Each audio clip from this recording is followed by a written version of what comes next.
संगत जी, प्यार से कहना धन्य निरंकार जी।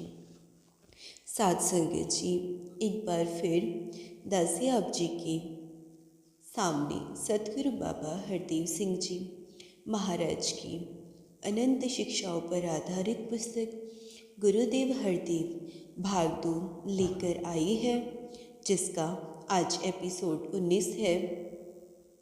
पेज नंबर 66 है। साथ संगत जी, भटिंडा से चलकर सतगुरुदेव थोड़ी देर के लिए गिदड़बाहा में रुके। तदुपरांत अबोहर की संगतों को आशीर्वाद प्रदान किया। शाम को मुक्तसर के विशाल समागम में एकत्रित हजारों संतों महापुरुषों को संबोधित करते हुए सतगुरुदेव ने फरमाया, यह मनुष्य जीवन सबसे उत्तम जीवन है। जो लोग इस जीवन को समर्पित भाव से गुजारते हैं और सबकी सेवा करते हैं, उन्हीं को अमर पदवी प्राप्त होती है। मुक्तसर के अंतक प्रचारक नागपाल सिंह जी की पत्नी और नागपाल सिंह जी साहिब जी के दाहिने हाथ भाई साहब सोहनलाल जी जोत समा चुके थे, अर्थात उनका देहावसान हो चुका था। उनके जीवन को आदर्श बताते हुए सतगुरुदेव ने फरमाया, ऐसा जीवन जीने वाले महापुरुष ही संसार के लिए चरण मीनार होते हैं। ऐसे संतों महापुरुषों का अनुकरण करके हम भी वैसा ही जीवन जिए, यही उन महात्माओं को सच्ची श्रद्धांजलि है। यहाँ से चलकर गुरुदेव मंडी डबवाली पहुँचे। डबवाली में अनेकों हरियाणवी भाई बहन भाइयों ने सतगुरुदेव के दर्शन किए। यहाँ एक शादी बड़े ही सादा ढंग से निरंकारी मर्यादा के अनुसार संपन्न हुई, जिसकी चर्चा सारे नगर में हुई। लोगों का मत था कि इसी प्रकार साधारण ढंग से शादी ब्याह किए जाने लगे तो काफ़ी हद तक शोषण व अन्य समस्याओं से मुक्ति मिल सकती है। दोपहर बाद सतगुरुदेव हिसार के लिए रवाना हुए।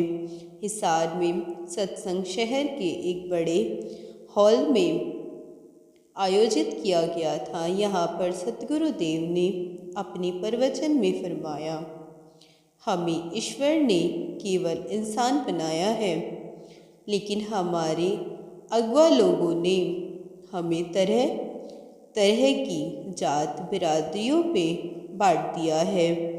हमें इन भावनाओं से ऊपर उठकर हर एक मानव से प्यार करना है।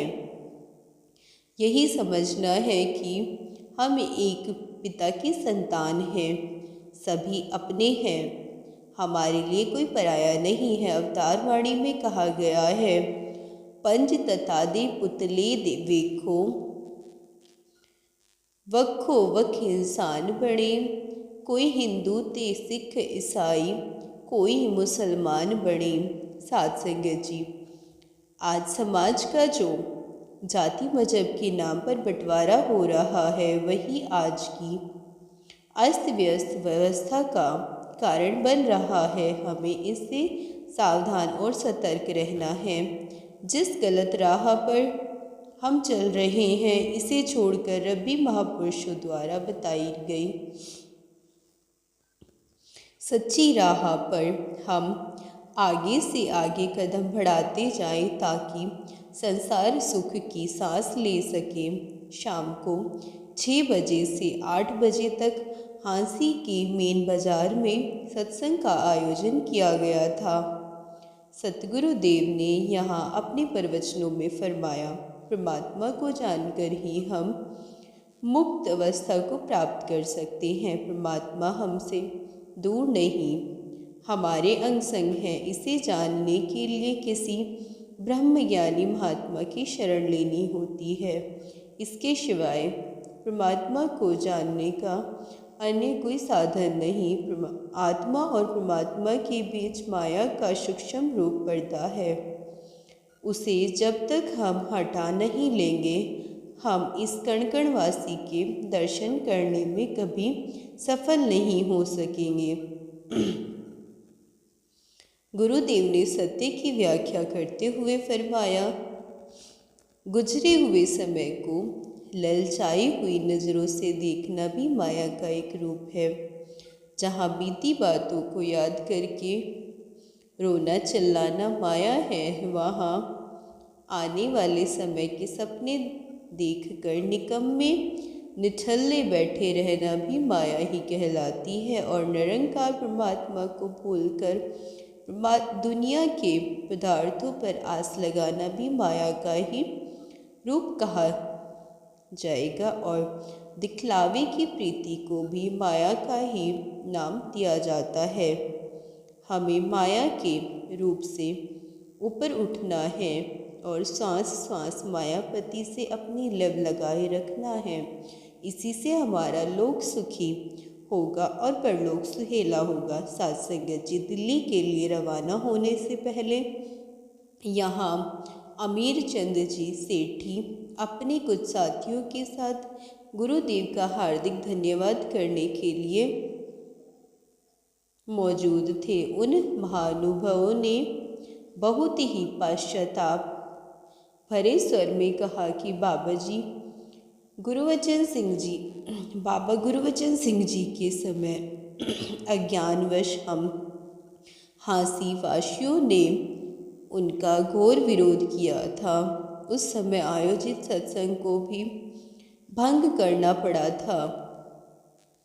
कुछ शंकाएं कुछ स्वार्थी तत्वों ने हमारे दिलों में पैदा कर दी थी। धीरे धीरे आपके संतों को मिलकर हमारी भ्रांतियों का काफ़ी हद तक निवारण तो हो ही चुका था, परंतु आज आपके दर्शन और प्रवचन ने तो हमारी आंखें ही खोल दी। आप हमें आशीर्वाद देकर जाएं कि हम सही धर्म और भक्ति को समझकर अपने जीवन को सार्थक कर सकें। गुरुदेव अपनी दैवी मुस्कान बिखेरते हुए फरमाने लगे, हांसी वाले बड़े भाग्यशाली हैं जिन्होंने सत्य को जानकर सत्य के प्रचार में अपना योगदान देना आरंभ कर दिया है। दातार करें आप सभी इस प्रेमा भक्ति को अपने जीवन का अंग बनाए रखें। साथ संगत जी, आज के लिए इतना ही। प्यार से कहना, धन्य निरंकार जी।